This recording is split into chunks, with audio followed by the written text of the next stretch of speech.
Thing that sounds like a child of two, 'cause the cat's got your tongue when he's close to you. This situation, this indication, means you're in business with a thing called love. Hello, Dutch. Just make your mind up. You're gonna There's a little present for you guys from the syndicate.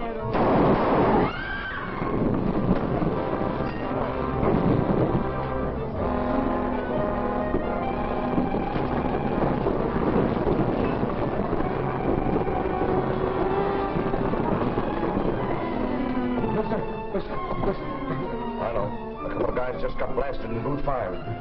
Hello, operator. Police headquarters, please.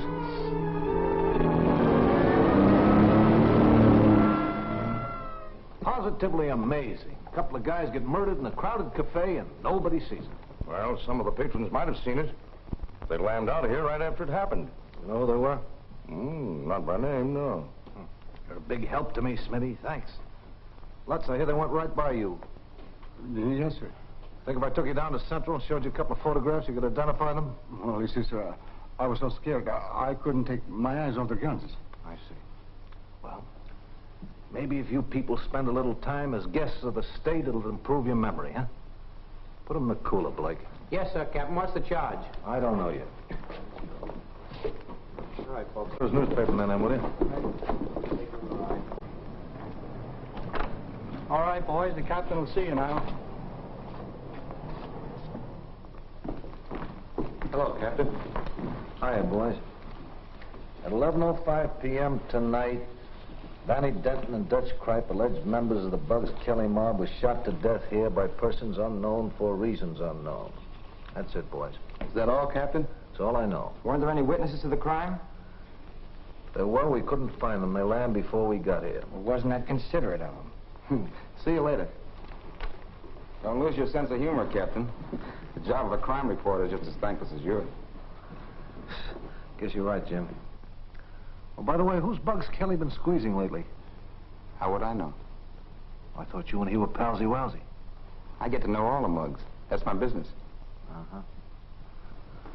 Well, next time you see Bugs, just tell him I was inquiring, eh? Okay, so long.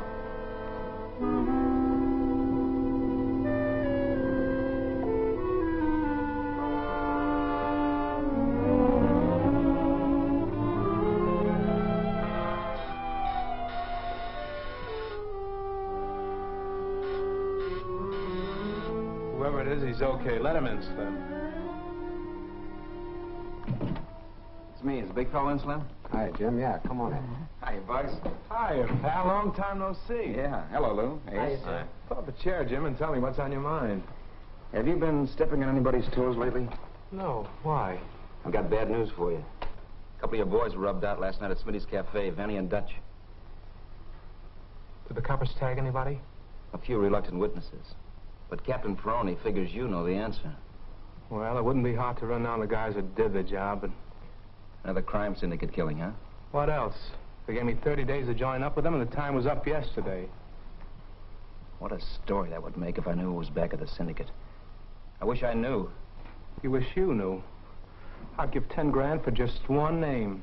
And I'm going to make it my business to find out who pulls the strings for the outfit you call Crime Incorporated in that column of yours.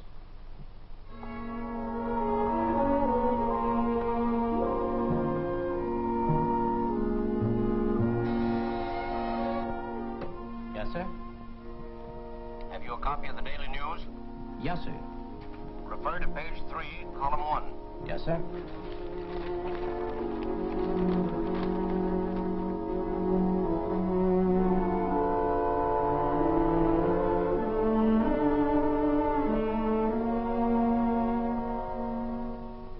Have you read the story? Yes, sir. You don't find Bugs Kelly's name among the deceased, do you? No, sir. Well, that's where we want to find it. So make the necessary arrangements. Yes, sir.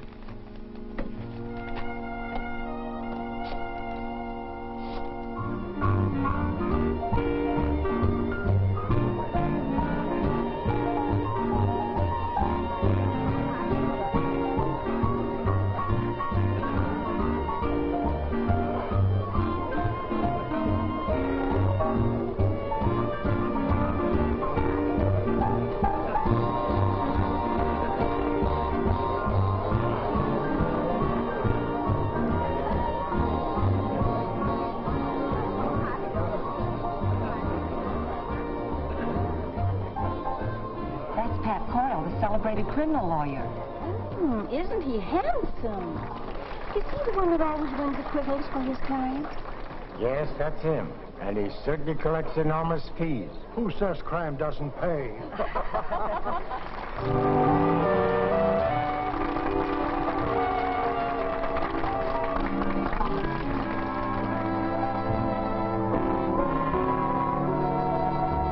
What a fool I was to lie to you. What a fool I was to be untrue.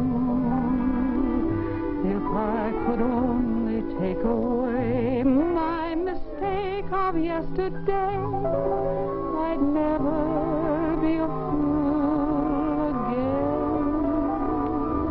I'll be sorry for a million years.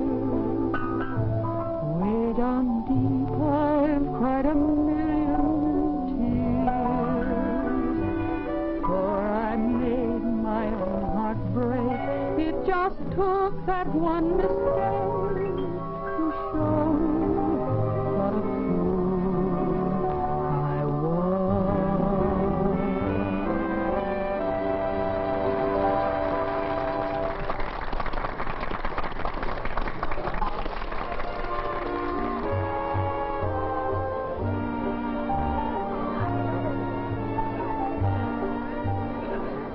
Have you any roast lamb? Best in town.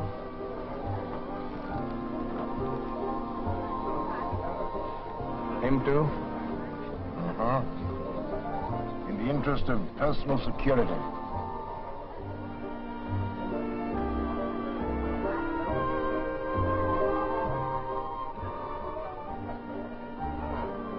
Hey, look who's here. Hello, Tony. What's cooking? Some nice roast lamb. Roast lamb, huh? I didn't look at the menu. Getting aside, I'd like to place a bet for Bob Littell. How much does he want to bet? $5,000. I'll guarantee it. $5 grand? Okay. What horses Littell picked for the killing? I'm not circulating any hot tips around here. Give me a book, I'll write it down.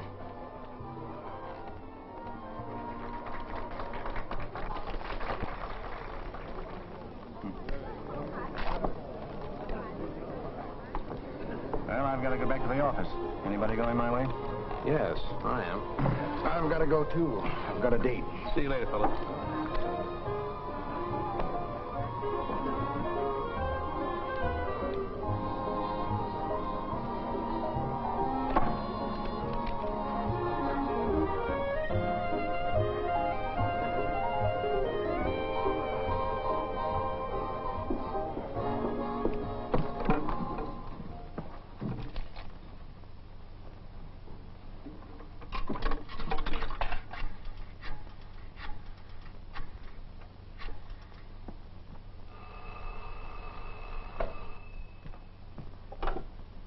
Hello. Oh, hello, Slim. Find out anything? Plenty, Chief. I found a place where they've been cooking the roast lamb. You don't say. Believe it or not, but I've just been sitting in at your wake. Where were they holding the services? Right where you had the hunch in the Club Boheme bar. Tony Marlowe gave the order for your execution, and Bob Littell us to do the trigger work. We've got to teach this syndicate a lesson they won't forget for a while.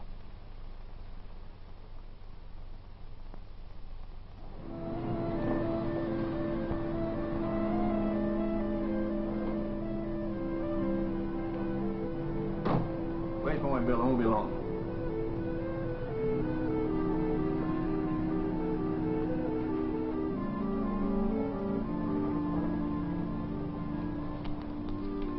Come on. Put your hands down, Bud. This ain't no stick-up. What do you want? Come on, let's take a walk. Want to borrow your cap for a little while, buddy? Do you mind? Well, why pick on me? I never did you no harm. No one's gonna do you any harm if you don't get too curious. Come on, let's go. You're sweet, Trixie. One of these days we're going to get married. Huh? When, Tony? Oh, soon I'll have a flock of dough, salted away, and we'll blow this town. Why, wait, darling. I'd love you if you didn't have a dime. It won't be a long wait, the way the rackets are paying off now. Well, good night, dear. See you tomorrow. And be careful, won't you? I'm always careful, of course. Good You know night. that.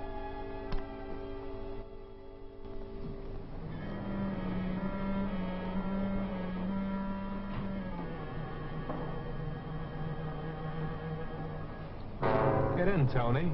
I want to have a little talk with you. Okay, bud. Nice night, isn't it?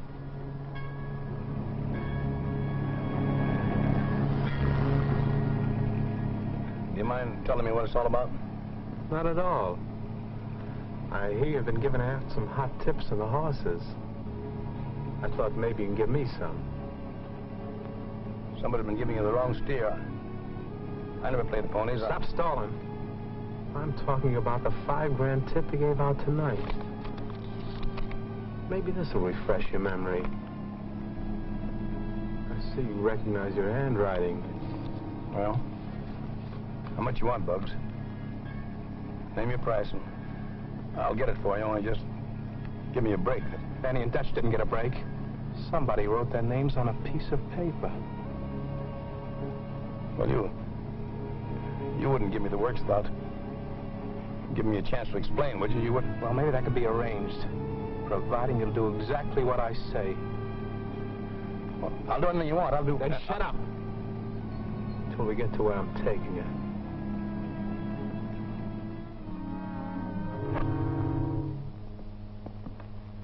There, Tony. Sit down and make yourself at home. Now, Tony, you can pay the first installment on your life insurance.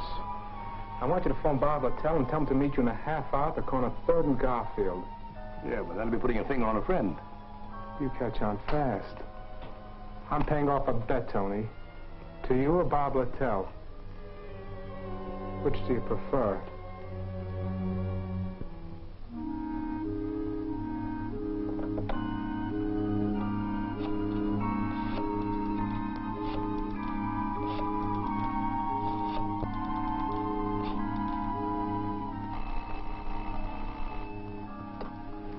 Hello?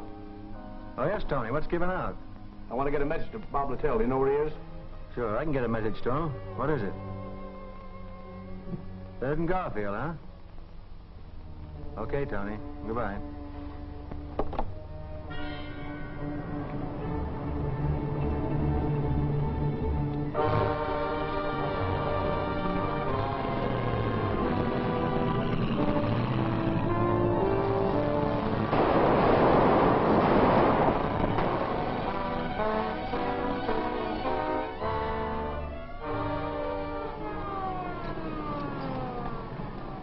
What are you so nervous about, Tony? They're not coming for you.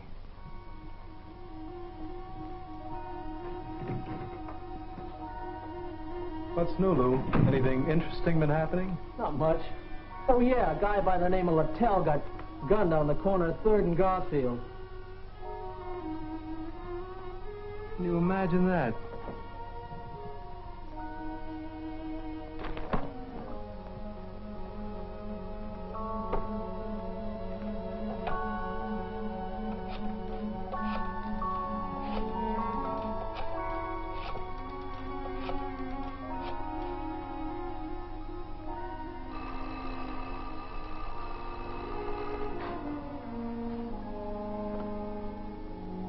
Speaking. Who? Bugs Kelly. Quit your kidding. I'm not kidding, Barry. I just called up to tell you that Bob Littell lost the $5 grand bet Tony Marlowe placed with you.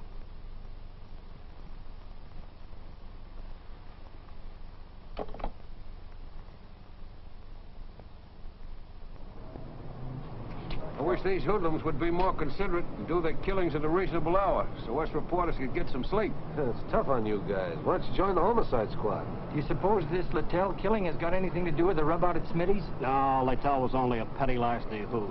The guys that got it at Smitty's were big stuff. Say, what do you think about it, Jim? You got any ideas? I think there's a connection. I'm convinced that crime in our city's incorporated like any big business. If you know so much about it, why don't you write a book? That's just what I'm going to do, if I ever get time.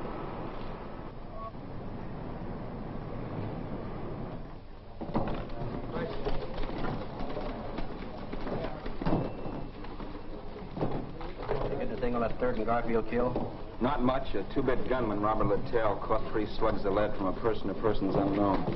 Just another gang reprisal killing. But I got onto something that's really something. I'll show you my lead as soon as I phone the city morgue.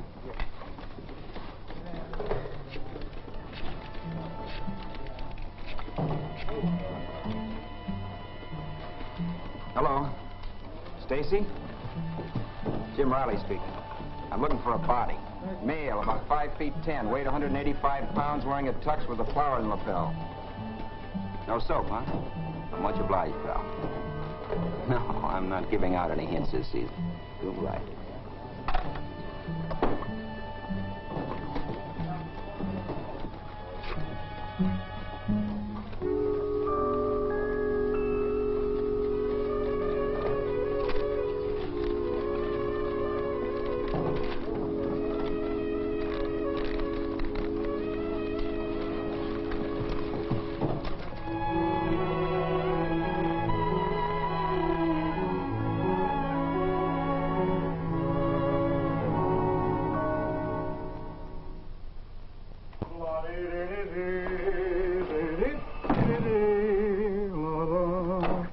Jim Riley. Oh, hello, Bugs. Yeah, I got your message about 5 a.m. How do you expect me to keep up my social obligations when you guys keep me up all night looking at stiffs? What's on your mind? Well, I'd like you to do me a little favor, Jim. I'd like you to accompany me on a little trip to Atlantic City. It's a personal matter that's important to me. I'd like to, Bugs, but there's a certain story that's about to bust in my face, and my boss might object. Well, what's the story about? Maybe I can help you out. Well, there's a certain big-shot proprietor of a drink, dine, and dance emporium who took an unwilling taxi ride this morning. And his close friends are wondering what the fare is going to be to get him back. Seems to me I heard something about that. Say, how would you like an exclusive on how that story's going to end? How would I like to? Say, when do we start on that trip you mentioned? Okay.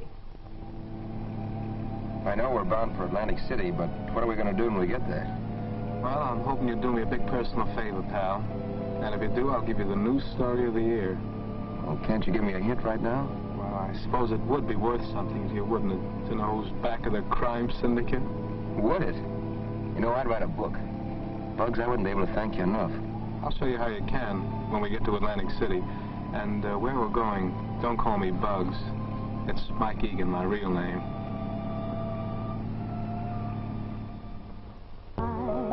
This is sweet surrender. My alibi is your touch so tender.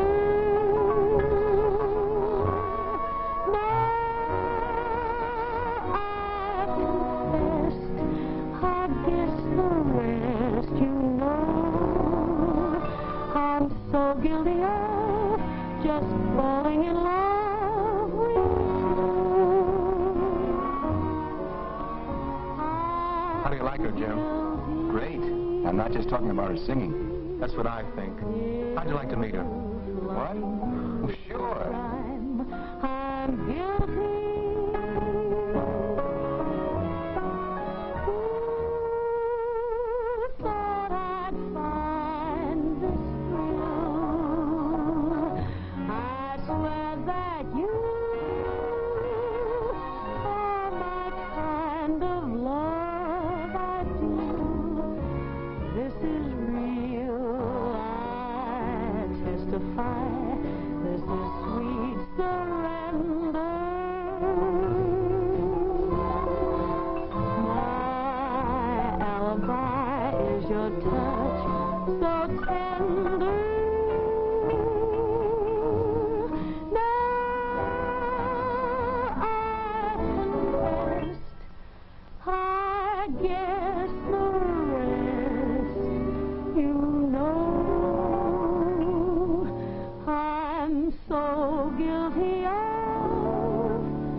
Glad to see you. That goes double, honey.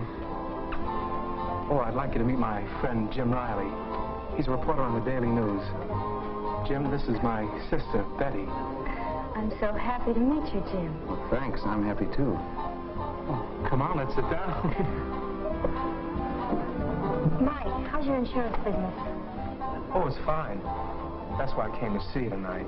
I've got to go to Frisco. My stay there may be rather indefinite. I wish I could go along. You can someday. But in my absence, Jim here is going to play Big Brother to you. How do you like the idea? Maybe you'd better first ask Jim what he thinks of the idea. I think it's a swell idea. Why? Thanks, pal. I was hoping you'd feel that way about it. You can tell all your troubles to Jim, sis. He's a square shooter. It's comforting to know you come so well recommended. Well, don't be too sure about that. There's a little bit of wolf in every reporter. I'll take a chance. Hey, what's coming off here? This is Brother Jim's dance.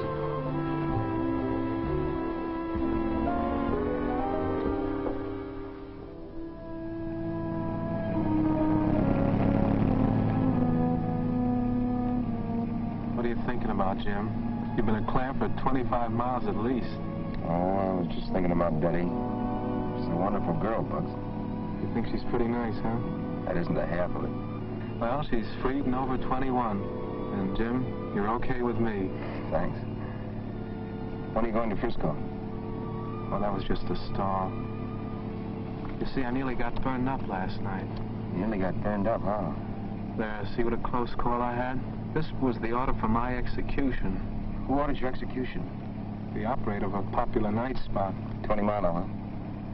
Well, I can tell you this much. Tony Marlowe is one of the big shots of Crime Incorporated.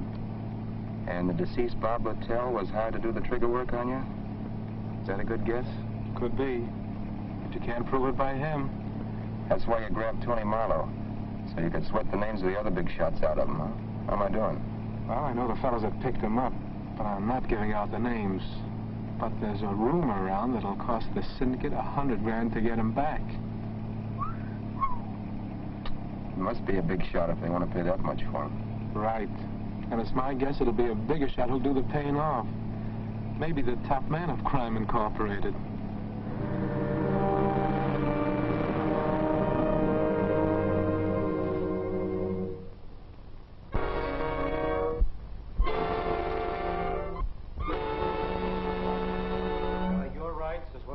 Jury's authority are perfectly clear, I presume? Yes, sir.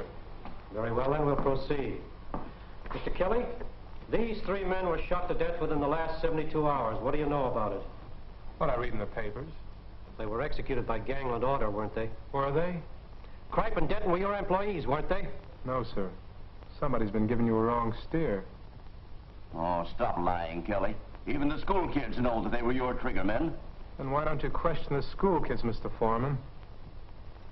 Isn't it a fact that these killings occurred because an organization of racketeers made overtures to you to join with them and you refused? I don't know what you're talking about. I quote from the crime reporter in a recent issue of the Daily News. I understand that the debonair operator of one of our swankiest night spots took an unexpected taxi ride this morning and is being detained for reasons which will probably soon become known to his associates. Unquote. What do you know about that, Mr. Kelly? Why don't you ask Jim Riley? It was his story, not mine. That's what we intend to do, but while you're here and under oath, do you happen to know the identity of this night spot operator and those who detained him? I suppose you'll even deny that you're a racketeer. I wouldn't bother to deny it. You gentlemen wouldn't believe me if I did. Just what do you do for a living, Mr. Kelly? I'm a life insurance agent. My office is at 8457 Canal Street, in case you're ever in that neighborhood. Do any of you gentlemen of the jury wish to continue the questioning? I don't. That's all, Kelly. Thank you, gentlemen. We have just time for a short recess before the police bring over our next witness, Adolph Lutz. We're not going to let a thing happen to you. Hey, try that hotel across the street. That shot could have come from one of those upper windows. Yes, Captain. Come here, shot. I'm dying. I knew they'd get me if I talked. Take it easy, Lutz. You're not dying. You're just nicked in the shoulder. Get the ambulance, please. Yes, Captain. Thank you, Captain.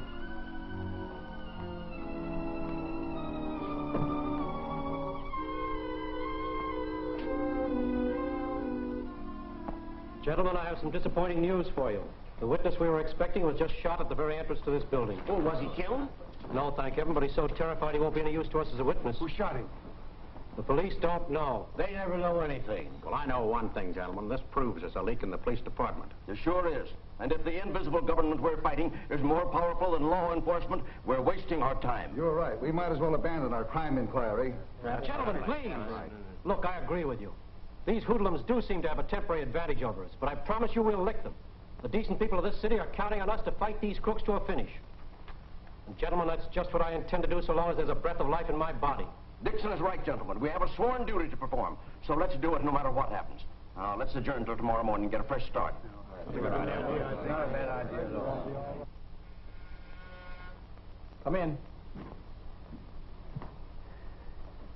You're early today. What happened? One of the jurors have a tummy ache? No. They called a recess because a scheduled witness got shot as the cops were bringing him in. What witness? A waiter at Smitty's Cafe called Adolf Lutz. Another murder, huh? No, he was only wounded.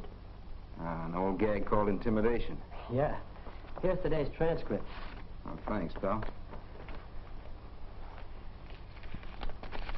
Thanks. I wouldn't be doing this, Jim, but I got myself into a jam a while back and... Yeah, I know how it is. I've been in a lot of those jams myself. Well, I gotta run, Jim. I'll be seeing you. Okay, pal.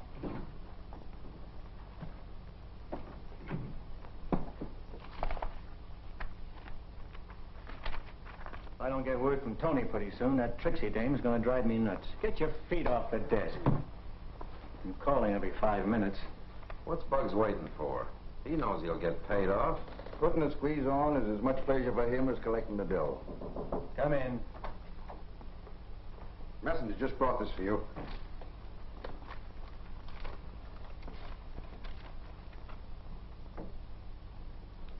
This is it, boys. My dear Barry, if you'd like to have the handsome Tony back in the syndicate, this taxi fare will cost you $100 grand. $100 grand? He must think that molar grows on trees. Tony ain't worth $100 grand. Wait a minute, there's more to it. I'll give you 24 hours to raise the cabbage, and you'd better kick through. Bugs. P.S. He isn't fooling. Tony. Well, what do we do now? This is too big for me to handle. I've got to go see a certain party. Stick around, boys. I'll be back shortly. It's Trixie again. Tell her everything's under control. I'll call her back later. It's time to contact the syndicate. Where's that phone number I got from Tony Marlowe? Oh, there it is. Come here and get an earful, Jim.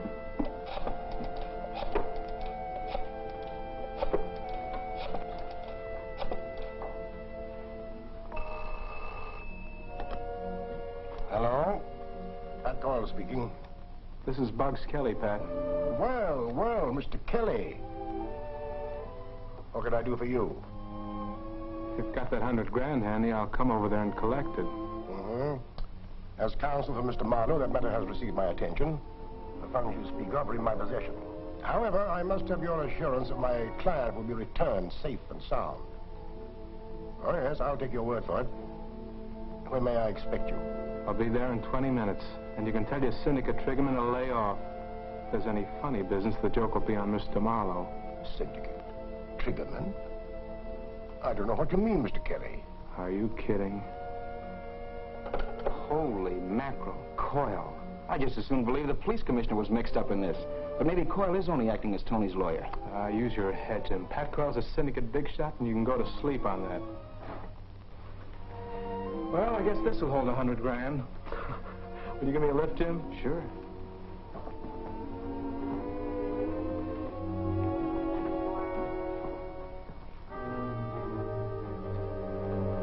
Sit down when I got the money for you.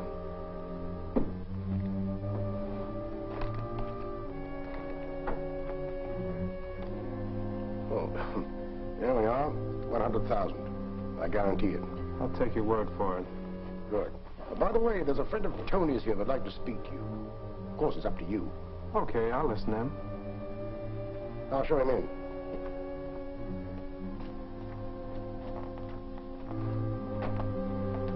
Hello, Barry. Well, what do you want? I want to talk a little sense into that thick skull of yours. I'm listening. you haven't a chance of fighting the syndicate, you might as well commit suicide. Yeah? Yeah. So why don't you join up with us? We can use you and your mob. You could cut yourself in for a nice slice of the profits. We'd even let you keep the 100 grand as a bonus. Do I look that dumb? Sure. You'd like me to join up so you know where to put the finger on me. And some nice night I'd walk into an ambush and get blown apart. Good night, Barry. See you at the morgue.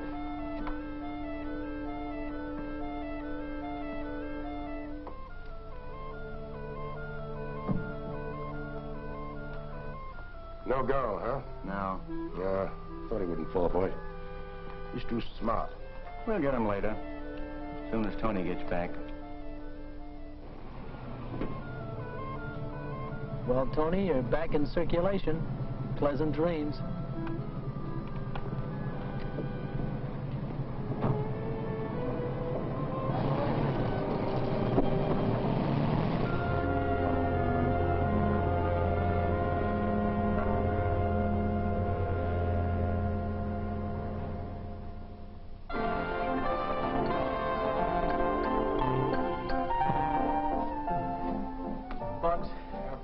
Undercover in a place like this gives me the creeps.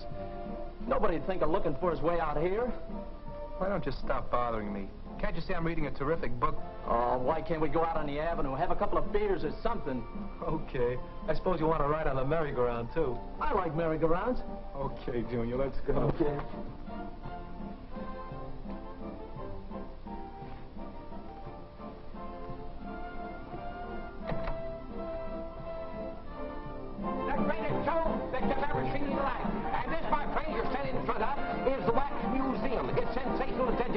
Now, folks, I want you to step inside, see some of the famous and some of the infamous men and women of history. I want you to step inside and see the Chamber of Horrors, some of the torture implements used in the Inquisition. And, folks, I want you, above all things, to see some of the devices used in capital punishment. Hand me that, will you please, dear? There, my friends, you are looking at what is known as the Oregon boot. That, my friends, is used in transporting dangerous criminals from place to place to keep them from escaping. All right, step here and get your tickets, Fred. Come on, honey, this ought to be exciting. Maybe we ought to go in and learn something. Yeah, maybe we got the wrong slant on things.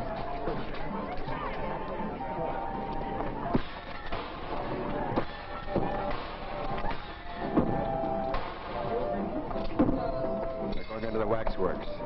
Swell.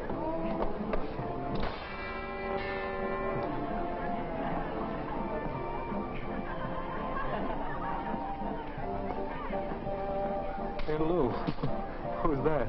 I heard someone say she was Portia. Portia? What a mouthpiece that dame was. What mob did she front for? Oh, you dope. Didn't you ever read Shakespeare? Oh.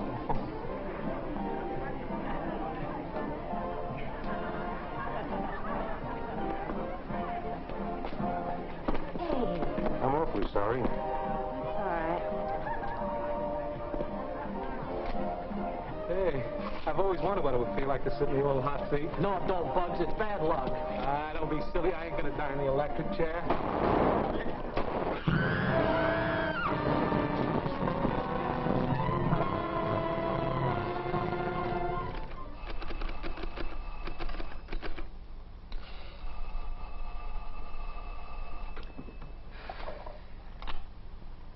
Jim Riley speaking. Oh, hello, boss. How's crime? Jim, I've got some news for you. Bugs just got knocked off. What's that? No. Yeah. I just got the flash from Coney Island. And here's one for the book. Bugs met his death in the electric chair at the waxworks. Yeah, I heard what you said. It knocked me for a loop, although I've been expecting it. No, I won't shed any tears. Yeah, he was a cold-blooded killer, yeah. Deserved what he got. Yeah. But, boss, not at the hands that dealt it to him. Well, perhaps you're right, Jim, but I thought maybe you wanted to handle the story. Well, sure, I'd like to.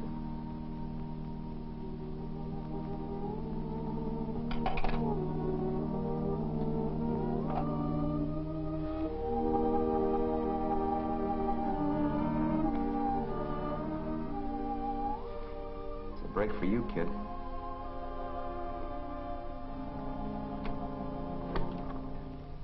Oh, good evening, ma'am. I'm looking for Miss Betty Van Cleve. Do you know where I could find her? Miss Van Cleve moved away from here yesterday. You know where she went? No. She was very much in a hurry, and she didn't leave a forwarding address. I'm sorry. So am I. Thank you.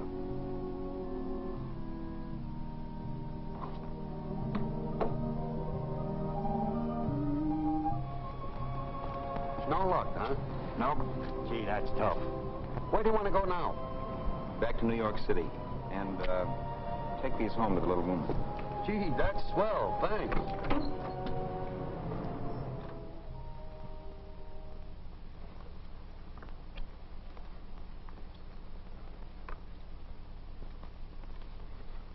There's one of them. I'm sure that's one of them. That's the other one. They're the ones that did the shooting, all right. I know the mugs. Got anything on them? Nothing lately, but I understand Gar hangs out at a bookmaker's place on the west side. Stecker's in the number racket uptown. Collins speaking. Send out a teletype order to pick up Judge Stecker and Eddie Gar, murder suspects. Thanks a lot to both of you. You've been a great help to us. Can we go home? Yes, I'll have one of my men take you. Now, don't tell anybody what you know about the crime. Not even your own families. We won't. Take them home, Hayes. Yes, Commissioner. Yeah? One of them coppers is on the wire. Okay. Barry speaking. Yeah, what's on your mind? How long ago? Have you got the names and addresses? All right, give them to me. Yeah? Yeah, I got it. Thanks for the tip.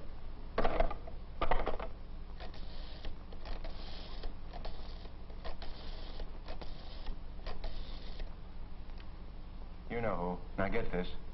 Find Stecker and Gar and tell them there's a pickup order out for them. Yeah, and there's a couple of witnesses we may have to take care of. Yeah, I'll give you the names and addresses. Here they are, Commissioner. What do you know? We bagged them just as they were getting ready to leave town. They must have just been paid for the job they did. You ain't got nothing on us. We won this dough in the dice game. Sure. We want to see our lawyer before you start kicking us around. Oh, stop beeping. You'll get to see your lawyer. But first, I've got a couple of witnesses I want to identify you. Book 'em for murder, Captain. Just in case some crooked mouthpiece tries to get 'em out on a writ. Take them, boys. Come on, boys. Let's go. Come on. You've got to register when you stay at this hotel. My congratulations to the department, Commissioner. You mean that? Sure. Read my column in tomorrow's Daily News.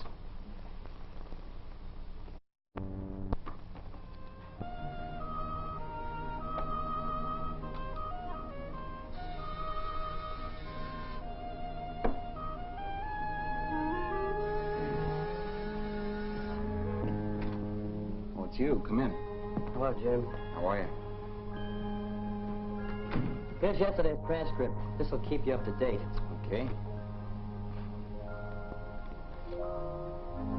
Thanks.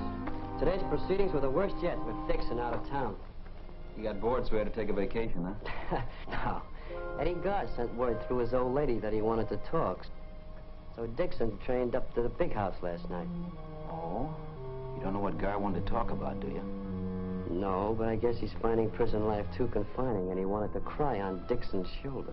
Well, I'm anxious to find out what they talk about. So if you find out, I'll wangle you a little bonus money. Okay.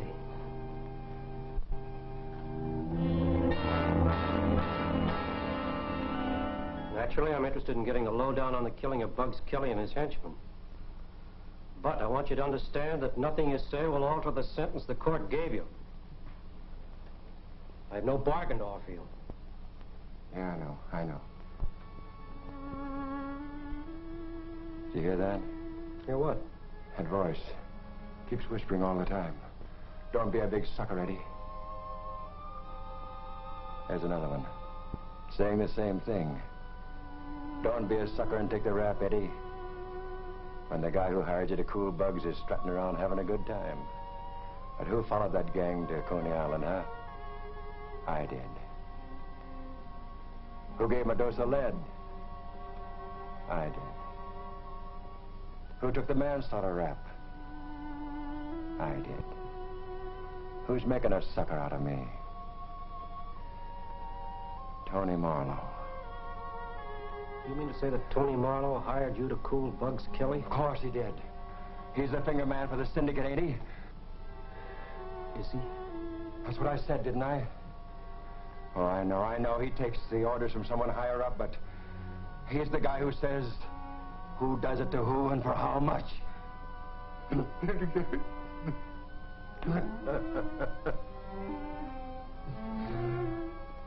you put those notes in the form of a statement, I'll have Eddie sign it. Yes, sir. Huh? What'd you say? Yeah. Right, yeah.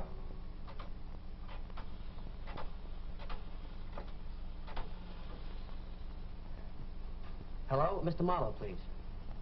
Hello, Tony. This is Lucas. Yeah, listen, I gotta see you right away. I'll say it's important. Okay.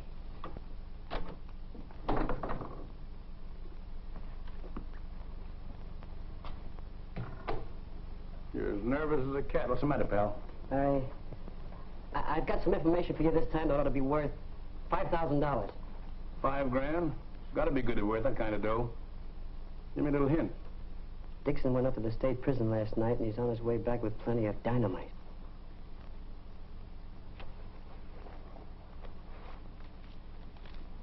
Now you give. Listen, Eddie Gobb blew his topper and gave Dixon the details of the Bugs Kelly rub-out, naming you the finger man. Now, if you hurry, you'll have time to get undercover. So Dixon's coming back tonight, huh? Yeah, he's getting off the train at Wayside. I'm driving his car up to meet him. Nice going, Lucas. I told you if you play ball with me, you get yourself a bankroll. Now be careful when you go out. See that no one sees you. Goodbye and good luck. Goodbye and thanks.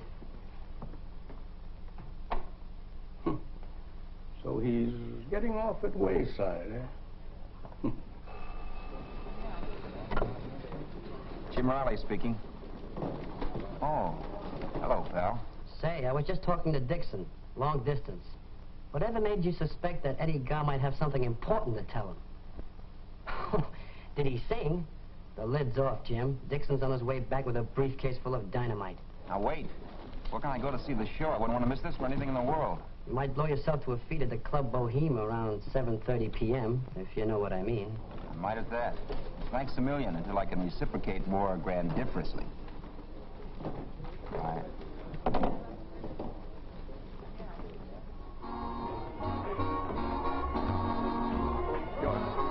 Table for two. Hello, Jim. Hiya, Tony. Living in the lap of luxury, I suppose, huh? Could it be that my favorite crime reporter is taking the fall out of the old expense account? Could be. Take it easy. Ladies and gentlemen, for your pleasure, a new entertainer, and one I know you're going to like, Miss Betty Van Cleve.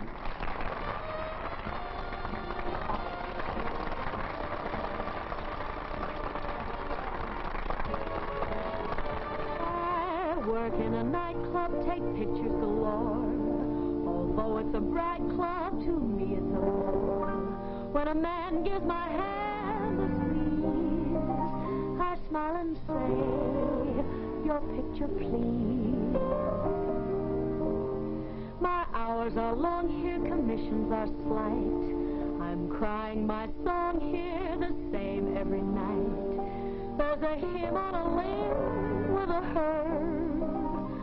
So I must sigh, your picture, sir. Oh, that smile, just watch the birdie. Catch that style and she's way past 30. See those older dignified men. Comes in a folder, looks good in your den. See that youngster on his very first date. A picture is fun, sir. It's done while you wait. Oh, what a mixture. They give me no rest. Order a picture for the folks out west. Though I dance around, there's no romance around. How I hate this posing from 9 till closing. Just a lonely little camera girl on this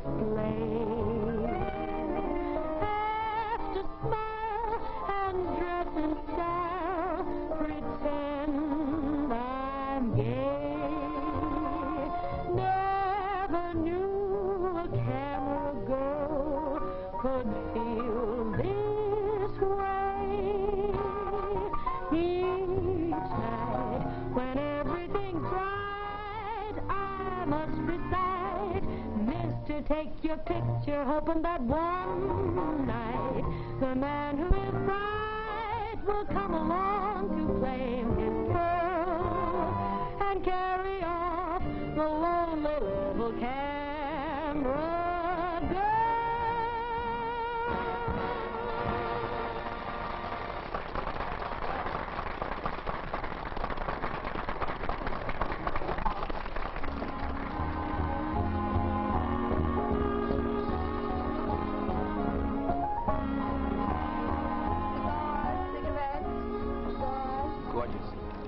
The doctor ordered. I want to send a little note to Miss Betty Van Cleve. Will do for $1. Well, Bill could buy a pack of cigarettes. Sweet child.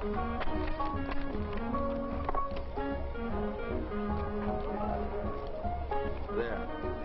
To bring back her answer, I can keep the change. Hello, Grace. Here's enough for you, Miss Van Cleve. Not to wait for an answer.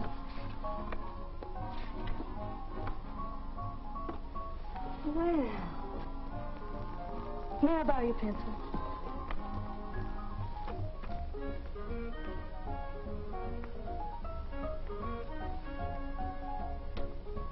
Thanks a lot. You're welcome. Well, well, a nice note for your first song, huh?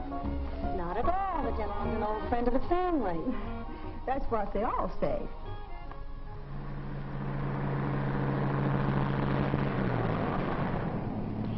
You know, I never was so surprised in my life as when Eddie Garr began to hear those imaginary voices. I never dreamed a cold-blooded killer like him would crack so quickly under confinement. I guess prisons are no fun. No. But what I've gotten here will definitely put Tony Marlowe in the electric chair. And maybe some of our distinguished citizens. You don't say. We've been blind as bats. And here's Jim Riley trying to tell us all along that crime and racketeering were controlled by a syndicate. We paid no attention to it. And I'm ashamed to say there are indications that even Pat Coyle is mixed up in this.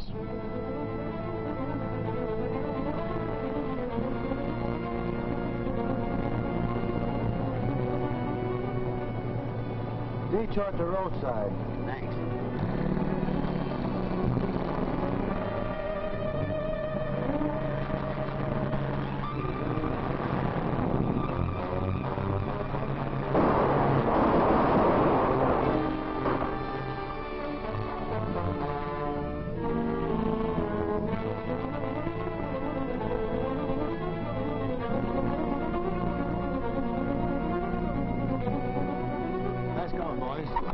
Give me the 5 G's you took from the chump at the spectacle. Of course, I thought it was a little bonus for us. Bonus, my eye. You boys are getting paid enough as it is. Come on, give. Get in there.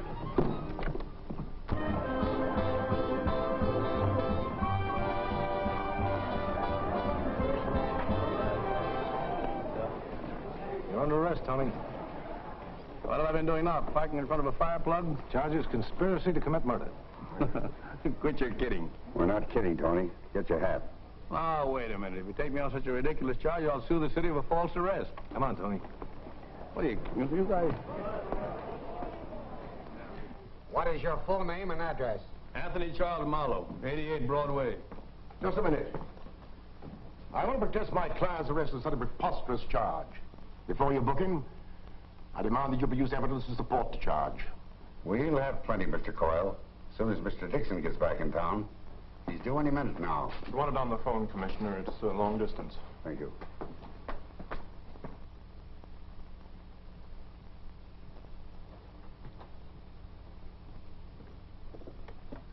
I'll take that long-distance call, Murphy. Hello. Collins speaking. Who? Oh, yes. What's that? No. Where did it happen? I see. Hold the phone a minute. I'll have someone take down the details. Don't answer another question until they produce some proof to back their charge. Go ahead, Sergeant. We know what we're doing. If you do, Sergeant, I'll serve you with a writ so fast your head will swim.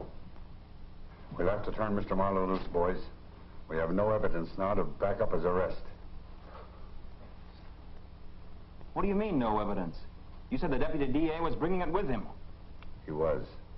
But he and his secretary were murdered on their way here and the evidence stolen.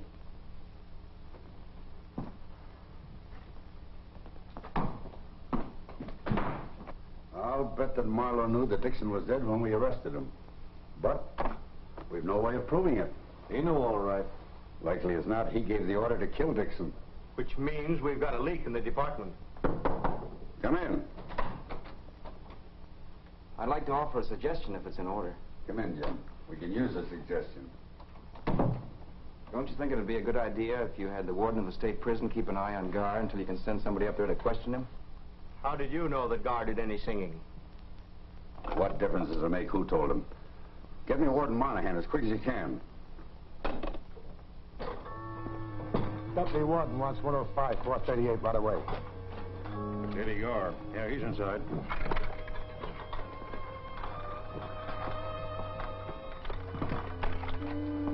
Where's Eddie Gar's one up front? Went in the storeroom to get some sugar. Shut-eye, huh? I wouldn't know. $5 grand.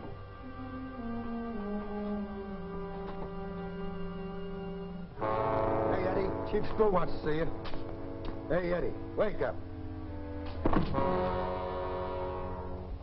Hey, somebody! Hey, it's a murder! And when my book comes off the press in a week or two, I'm going to give each one of you guys a copy. Well, that'll be swell, Jim. We'd be glad to read it. Collins speaking. Oh, hello, Monahan. What's that? The invisible government has beaten us to the punch again. Somebody just drove a knife through Eddie Gar's heart. Yeah, boss, that's right. Gar got it in the back, in the prison storeroom. Yeah. Right.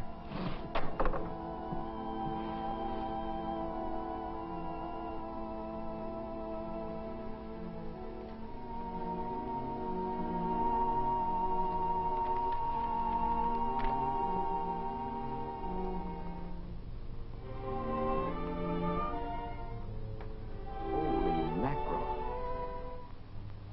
2 o'clock.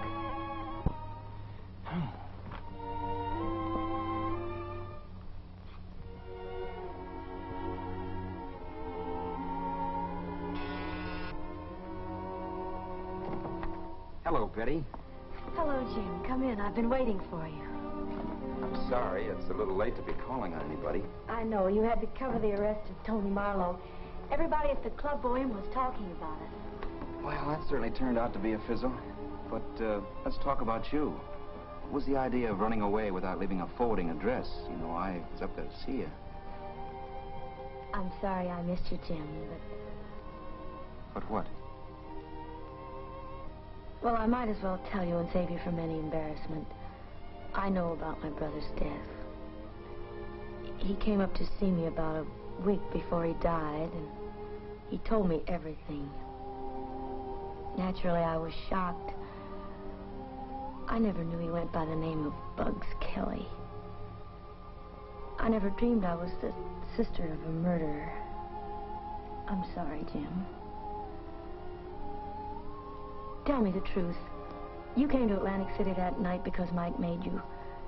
You agreed to be friendly with me because you were afraid he'd say no. You've got it all wrong, Betty. Oh, you don't have to pretend anymore. You can bow out if you want to. It won't hurt my feelings. Betty. Now listen to me. I love you. You hear?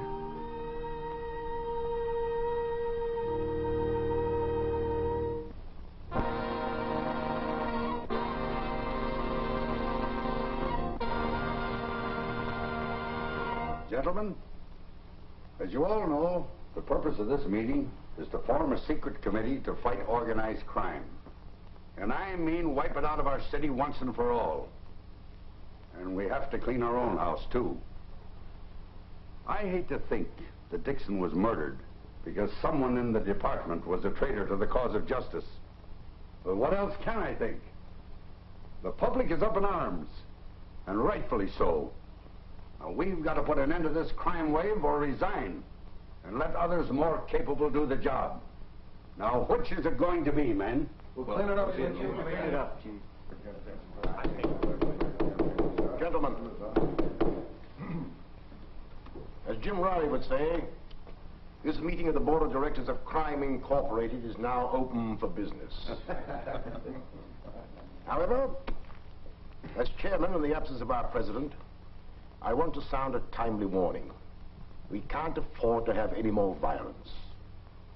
Since it became necessary to eliminate the Bugs Kelly mob, our business has fallen off 16%. Mr. North, until public indignation dies down, I think you should have all marble games removed from school neighborhoods and operate bookmaking under cover for a while. That goes for policy games and baseball pools as well. And during the lull, let's try and dig up some new competitive game, something different. That'll bring us a few nickels. Oh.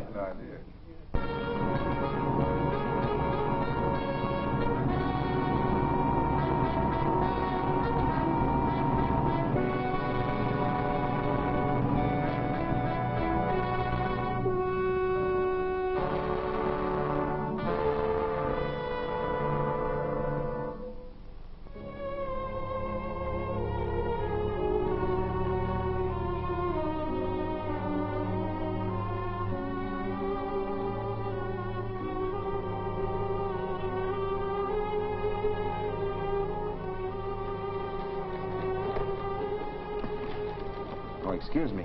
What can I do for you? What can I do for you? I'm Jim Riley. Fine. Here's a little present for you. I'm a process server from the grand jury. I have here a book entitled Crime Incorporated by Jim Riley. Are you that Jim Riley? I am. Assuming that the material in your book is factual, just how were you able to get information when all the city law enforcement groups were unable to get it? I don't know. Maybe because I had better contacts. Better contacts? Isn't it a fact that you got most of your information from Bugs Kelly? Yes, so what? So you admit more than a speaking acquaintance with a dirty killer? I can't testify as to how often Kelly took a bath, if that's what you mean. You know what I mean. You probably know him well enough to get a regular cut from his racket. That statement's a lie. I don't have to defend my relations with Kelly, but it's fortunate there was such a man as Kelly. He was a killer, sure, but who made him a killer, I'll tell you. An organization of racketeers and greedy businessmen who formed a syndicate to monopolize all illegitimate business and sources of graft. Bugs wouldn't line up with them. Bugs' futile fight to stay independent is the reason that you're here, gentlemen. He has unwittingly done more to clean up our city than all the law enforcement agencies, because his activity laid bare the existence of incorporated crime. Now, if you're through theorizing, Mr. Riley, this grand jury would like to know just why Kelly gave you information. Because I did him a favor. What was that favor, Mr. Riley? It's something personal, so it doesn't concern the grand jury. Material in your book concerns the grand jury. And it's your civic duty to help wage war against crime. Sure, and get myself riddled with bullets. I'm sorry, gentlemen, I'm not that civic-minded. You're going to talk, Mr. Riley, or we're going to ask the court to question you. We want the full details of your investigations. We want the right names of the people mentioned in your book. And we want the addresses of all the rackets. And you're going to answer those questions right now. I'm sorry, gentlemen. The confidence between a news reporter and his source of information is just as sacred as the confidence between doctor and patient, lawyer and client, or priest and penitent. Riley, we'll give you 24 hours to think it over. And bear in mind, your continued defiance will render you liable to a charge of contempt. You're dismissed. Thank you, Mr. Conroy.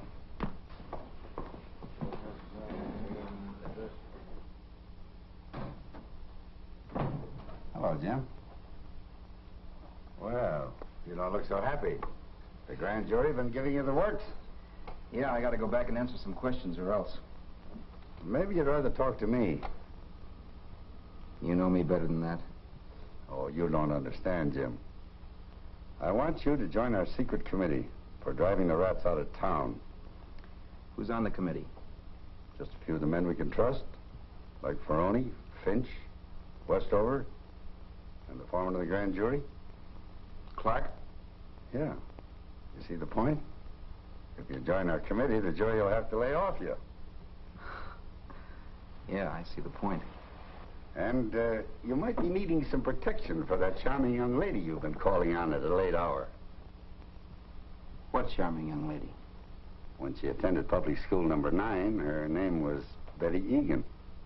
Catch on? Well, I guess I'll join your committee. Welcome into the fold, Jim.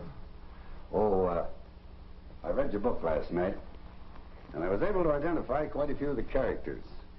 Now, tell me if I'm wrong. Tony Marlowe was finger man for the syndicate? And one of the big shots.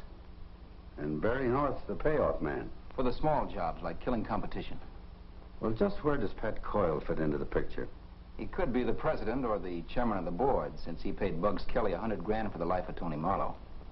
Oh, so that's how it was.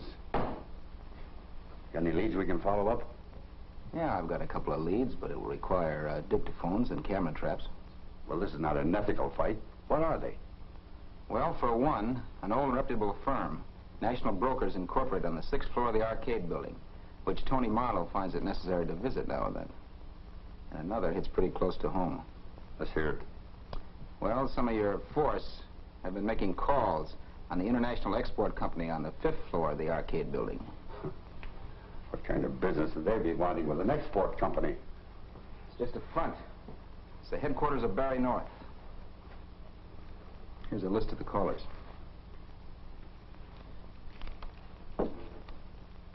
What? Well, these are some of our best men. Naturally. It requires a good man to go crooked and get away with it.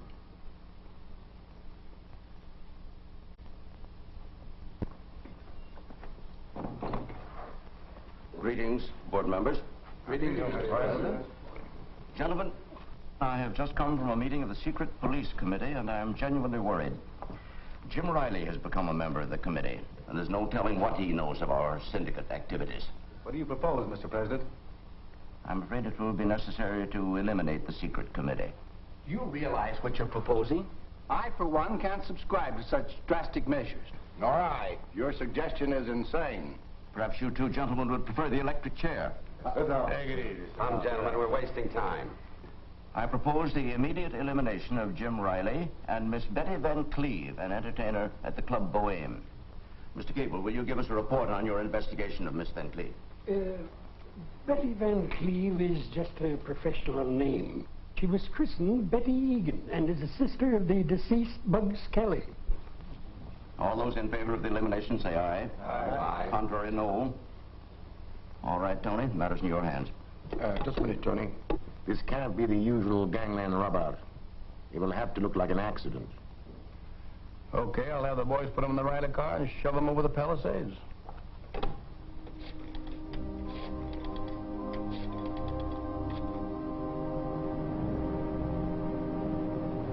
Jim, I'm scared. Don't be, darling. There's nothing to be afraid of.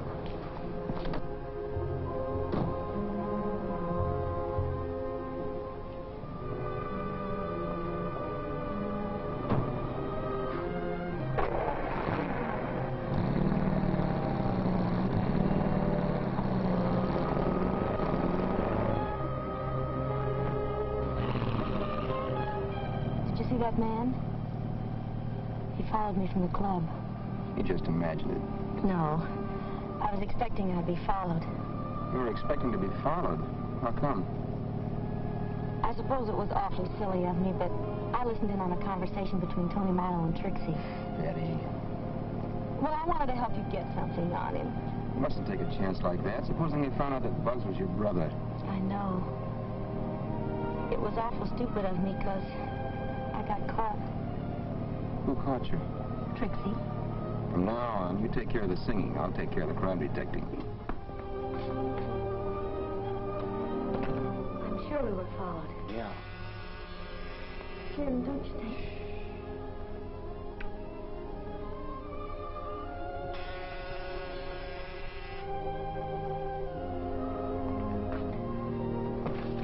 Take it easy now, and you won't get hurt. What do you want? If it's money you expect, I haven't very much. Quiet, sister. Listen to stick up. What is it, then?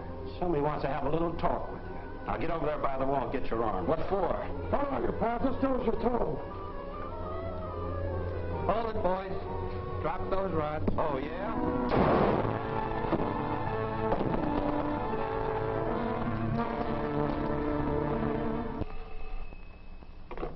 Alan speaking. Yeah? Okay. This is it, Ferroni. Let's go.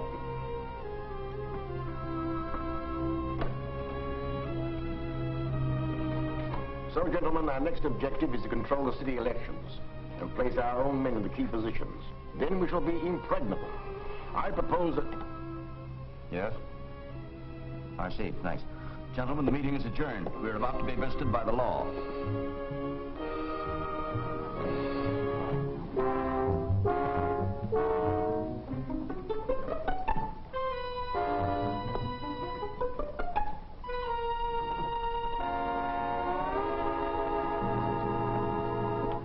Well, good evening, gentlemen. What brings you here? As if you didn't know, Mr. Coyle. You're under arrest. All of you. Take him away, boys. Just a minute. Have you a warrant for our arrest? I am. Would you like to see it? No, thanks. I still think this is a gag. What's the charge? There are a number of them, Mr. Coyle, including conspiracy to commit murder. Now I know it's a gag. Bring him over to Central. We'll book him. Step this way, gentlemen. Go. All right, man. Come on.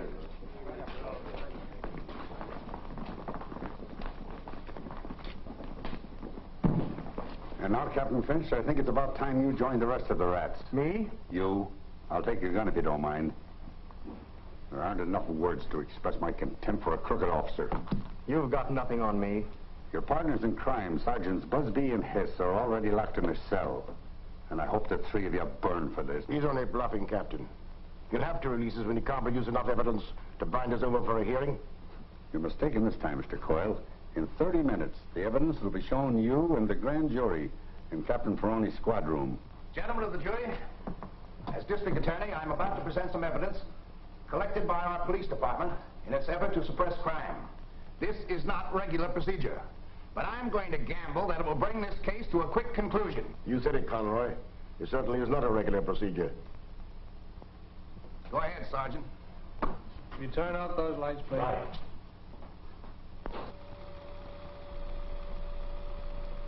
Hello, pal. What brings you out so late at night? I just came from a meeting of the secret police committee.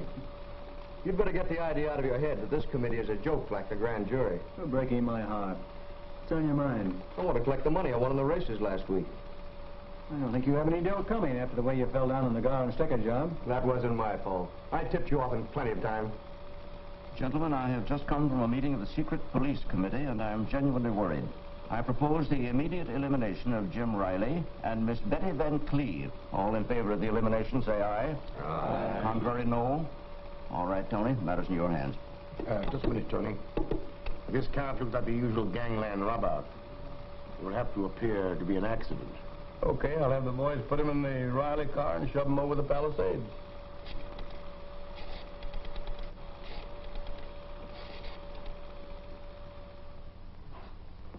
All right, boys. Take the prisoners back to jail.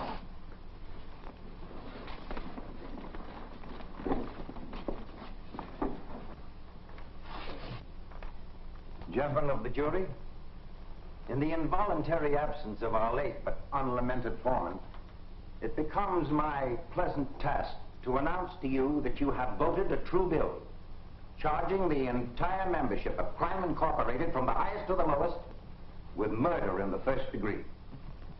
Congratulations, gentlemen. You have rendered our community a most valuable service. I shall proceed at once to prosecute the defendants. We could have been married a dozen times while we've been waiting. I know, darling, but I couldn't ignore a grand jury summons. They'd throw me in jail. They've got a nerve calling you into court on our wedding day.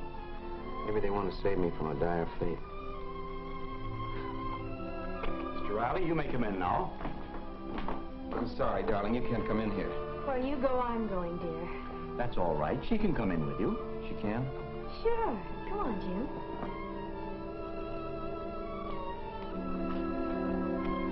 Hello, Jim. That subpoena was just a gag. The grand jury wants to express its appreciation for your splendid work in helping to fight the invisible government in our city.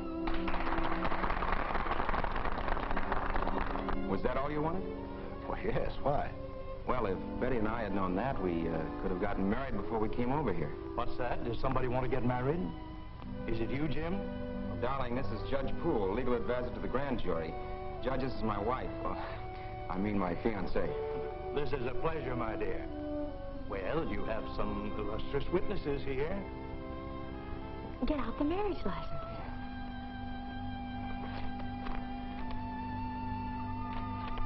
Please join hands. We're gathered here to witness the uniting in holy wedlock of James Riley and